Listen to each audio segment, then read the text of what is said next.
Bonjour à tous, bienvenue sur Mosaïque. Ça y est, tous les candidats au baccalauréat en ont terminé avec la philo. Ouf de soulagement pour certains, peut-être surtout pour les élèves en série littéraire pour qui cette épreuve vaut cher. Avec un coefficient 7 dans le JT, nous reviendrons sur ce qu'il ne fallait pas oublier dans sa copie. Nous serons également en duplex avec des candidats pour qu'ils nous livrent leurs premières impressions. Mais tout de suite, place à l'info en bref. Jean-Michel, votre conseiller isolation. Construction, aménagement, génie bois, une équipe de pros. 10 ans de train à grande vitesse, Forbach-Paris, un événement célébré par les élus sarrois et mosellans ainsi que les exploitants de la ligne. Une ligne qui a dynamisé la croissance de la région et de l'emploi et qu'il faut développer. 10 ans de succès et 92% de clients satisfaits. Journée blanche hier pour les candidats aux législatives. Le décès d'Angèle Duflot a créé un véritable choc au sein de la population. Adversaire hier sur l'échiquier politique, ses idées toujours empreintes d'humanité ont été saluées de tous bords.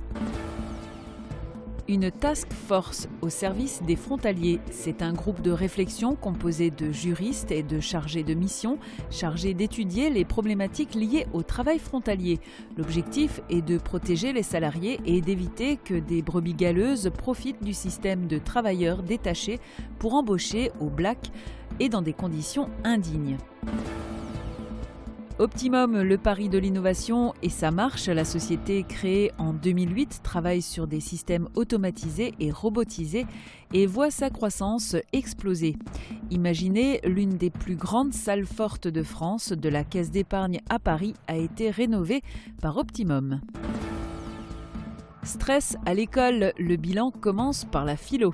Cette épreuve clôt 15 ans de scolarité et déclenche le processus d'études orientées ou le monde du travail. L'épreuve de philo est née avec le bac en 1809. À l'époque, elle se déroulait à l'oral et en latin. Il y a un an, jour pour jour, c'était aussi le premier jour des épreuves du bac replay. Pour être juste, suffit-il d'obéir aux lois? Le désir est-il par nature illimité? Travailler moins, est-ce vivre mieux? Pourquoi avons-nous intérêt à étudier l'histoire? Voici quelques-uns des thèmes de dissertation qui étaient proposés ce matin aux élèves des séries générales et technologiques. Sujet de dissertation de cette année, on en reparle dans quelques instants dans le JT, juste après la météo. Avec le Crédit Mutuel, partenaire des grands événements sportifs.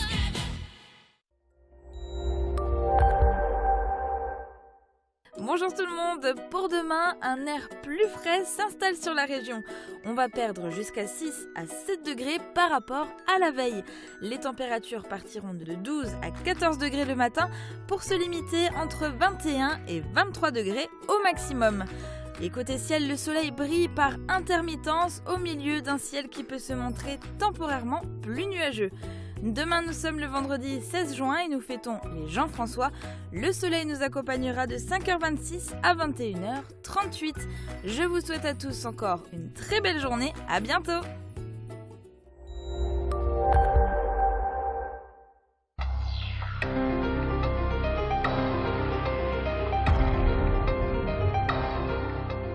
« 520 000 lycéens en filière générale ou technologique ont démarré le bac. Aujourd'hui, première étape de cette semaine d'examen, la philosophie. Les élèves ont découvert les sujets ce matin à 8h. Parmi les thèmes de dissertation cette année, suffit-il d'observer pour connaître? La raison peut-elle rendre raison de tout? Ou encore, peut-on se libérer de la culture? Pour savoir ce qu'il fallait mettre dans sa copie, nous avons posé la question à un professeur de philosophie du lycée Jean de Pange. Il est 7h45, les élèves de terminale générale ou technologique sont installés dans leur salle d'examen du lycée Jean de Pange. On ressent le stress qui monte, aujourd'hui démarrent pour eux les épreuves du bac.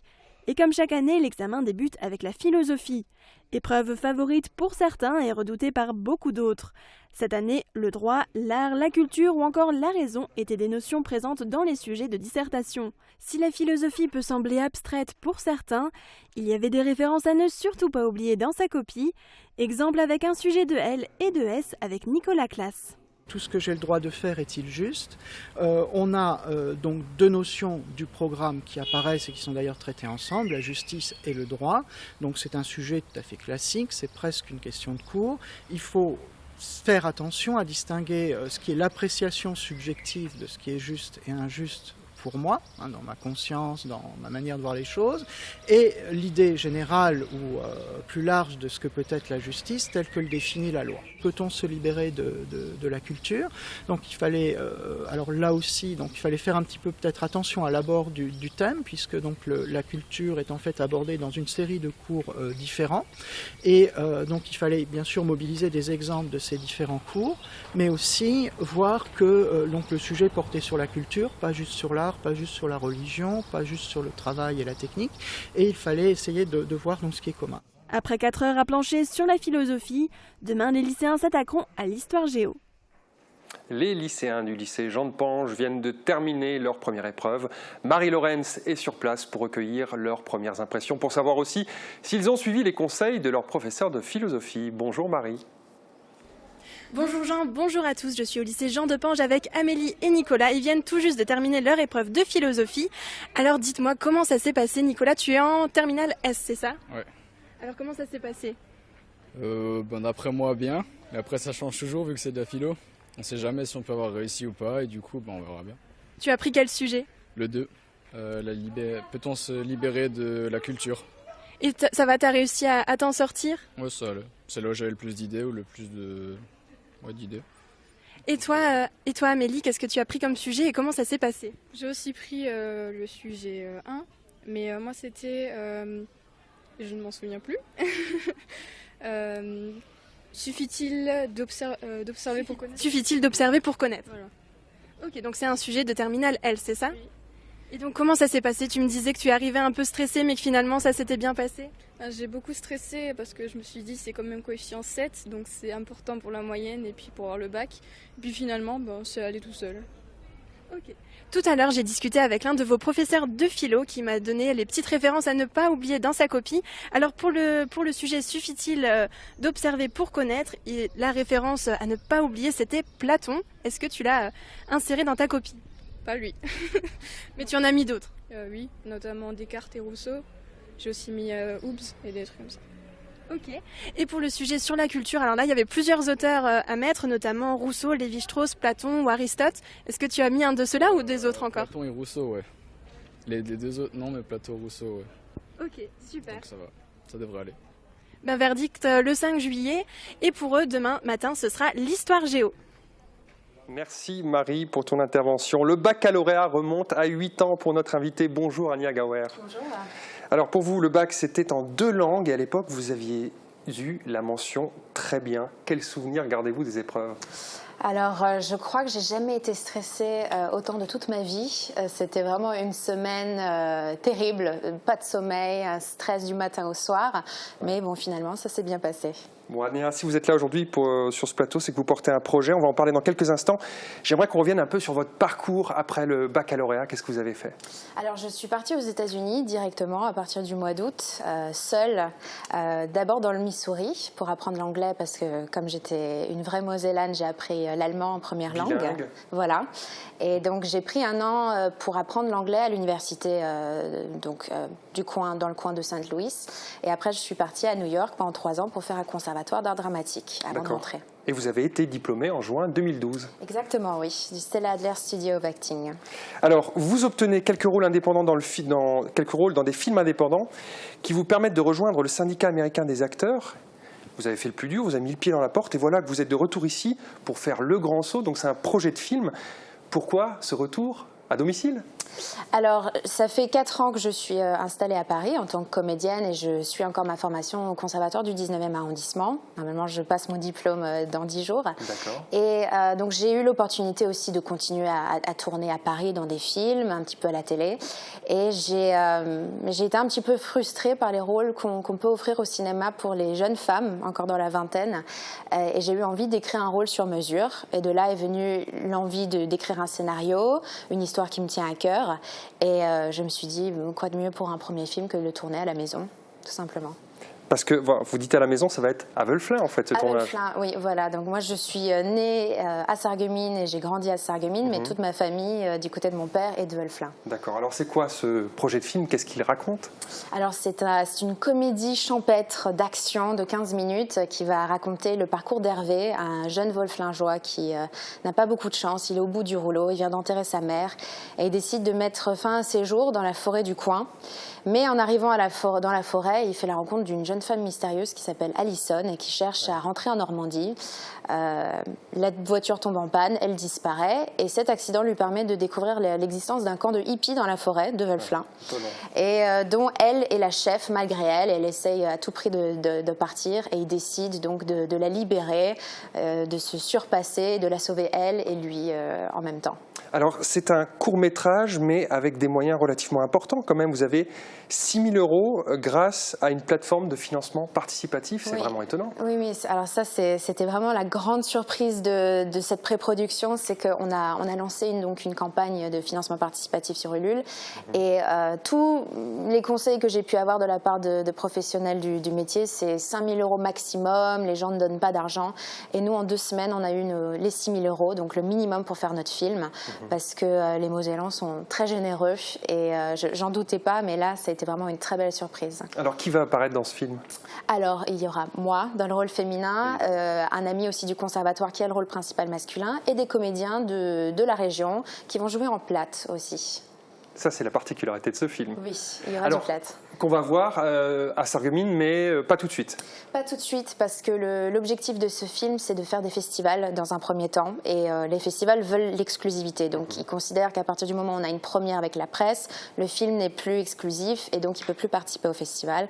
Donc j'espère le montrer officiellement à tout le monde d'ici 2 ans maximum. Voilà. Une semaine de tournage, quelle date ? Du 11 au 18 août à Wölflin. Eh bien, bon tournage Ania et merci d'être venue sur ce plateau. Ce n'est pas de la fiction. Dimanche dernier, pour le premier tour des élections législatives, le taux d'abstention a atteint des sommets. Plus d'un Français sur 2 ne serait pas allé voter. Et pourtant, lorsqu'on interroge les passants de la zone piétonne de Sarreguemines, ils affirment en grande majorité s'être rendus aux urnes. Regardez. Où étiez-vous dimanche? Est-ce que vous êtes allé voter? Oui, je suis allée voter, oui, bien sûr, évidemment, à Alstin. Oui, je suis allé voter, oui.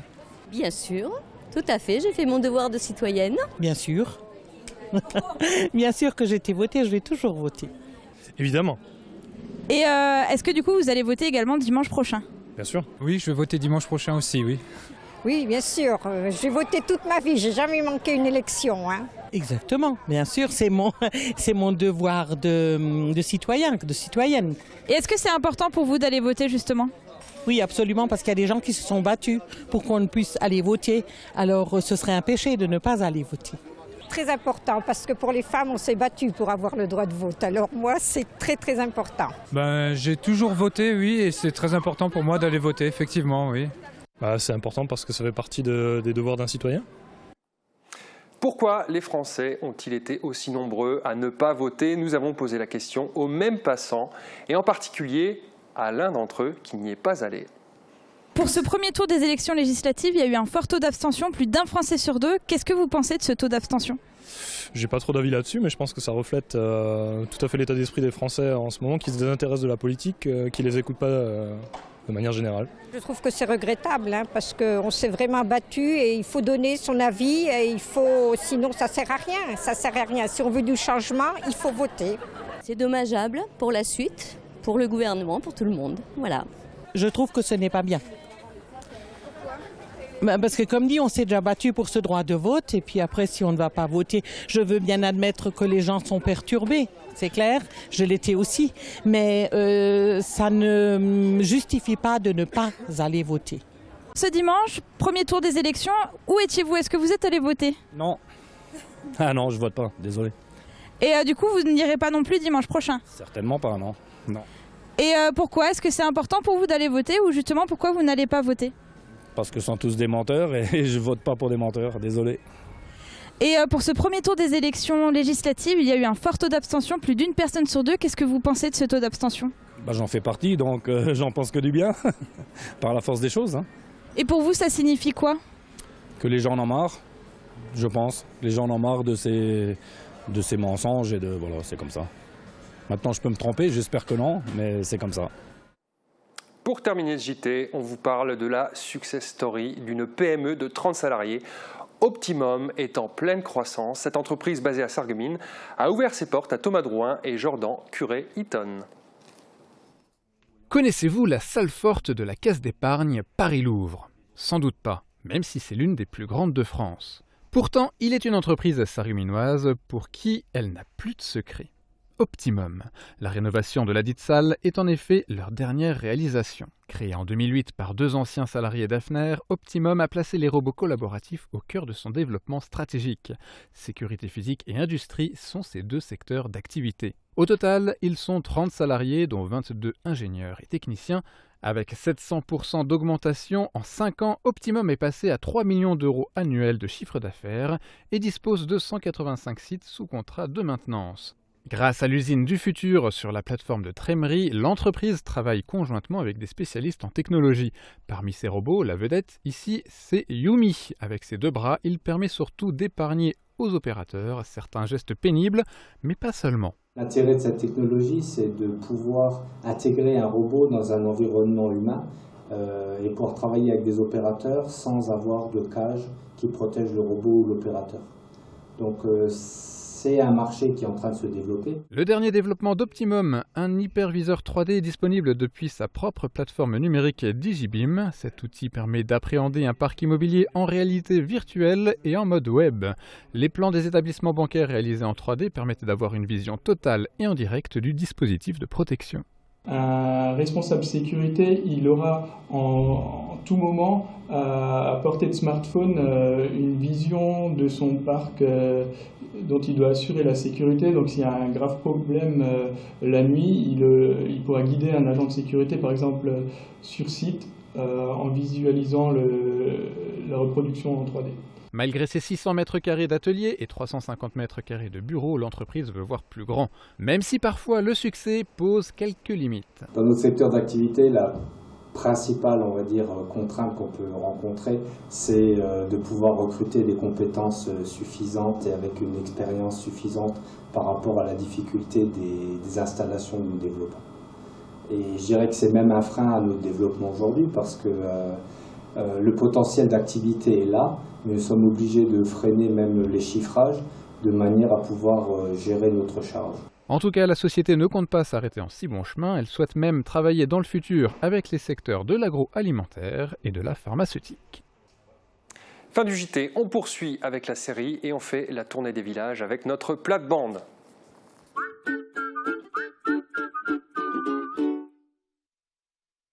Les 24 et 25 juin, grand week-end de fête à Sarreguemines pour le 26e festival des arts de rue de la Saint-Paul.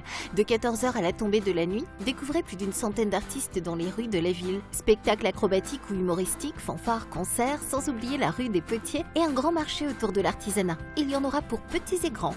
Le samedi 24 juin dès 22h30, assistez au fantastique spectacle nocturne de la compagnie Les Tambours de Feu. Tout un programme à découvrir sur www.sarreguemines.fr. Martine, j'ai peur de l'opération. Yo, allez, Jackie, fais pas l'enfant. Voilà, c'est fait. Mais j'ai rien senti. Waouh! Changez-vous la vie avec la passion de l'audition. Faites le plein d'énergie. Avec votre magasin La Vie Claire, découvrez tous les produits bio pour une cure de remise en forme. Jus de bouleau, jus de légumes, compléments alimentaires. Bio Santé Crépy, La Vie Claire, au 5A rue des Ormes, à Sarreguemines. La Vie Claire.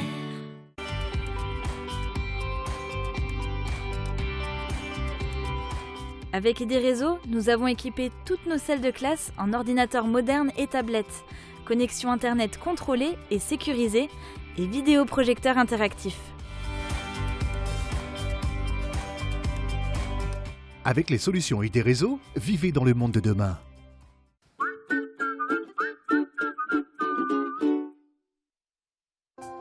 Transport, matériel médical, aide à domicile. AVS Santé, notre métier, vous accompagner.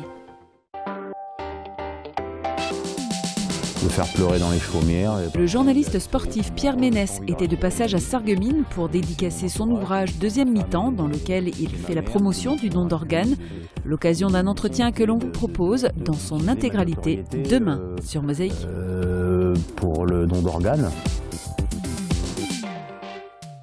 Dernier volet de notre série, nous retrouvons Élodie Brochier et Puzzle. Ce groupe, ce collectif franco-allemand, était mardi soir à la médiathèque communautaire pour présenter Métamorphose, 10 nouveaux morceaux en français et en anglais, inspirés par des récits poétiques ou littéraires.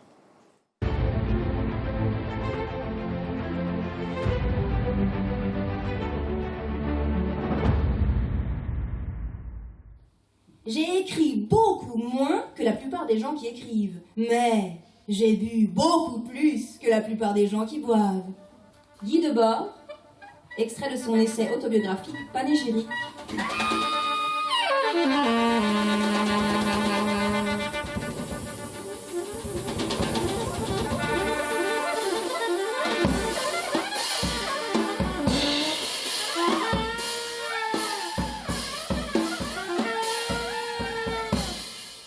Je viens du théâtre, mais le théâtre, je le pense aussi musicalement. Donc c'est toujours en respiration rythmique. C'est pas du tout, ça groove aussi quoi. Le théâtre, c'est pas du tout. Donc finalement, la présence de la musique est dans ma vie.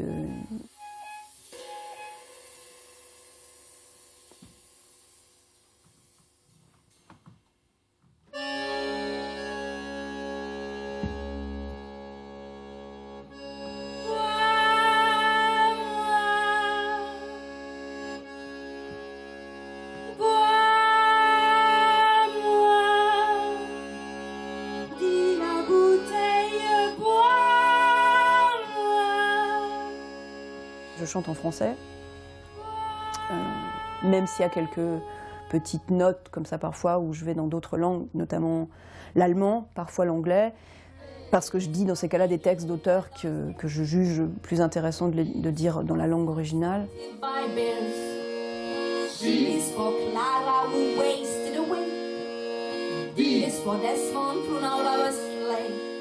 Comme de toute façon la plupart des textes ce sont les miens, donc je les écris en français. Le cheval de bois s'enfonce dedans ton oreille. Et tu ris de raisin. Et les mots poussent hors de l'horizon.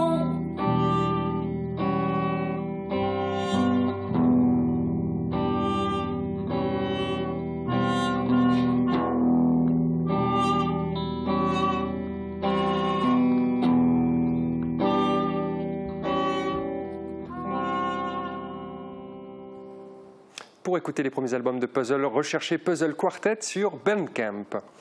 Autrefois, les marchands ambulants ne se cantonnaient pas qu'au marché. Beaucoup passaient de village en village.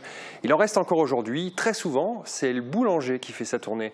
Nos joyeux lurons de plate-bande nous en parlent avec nostalgie et humour.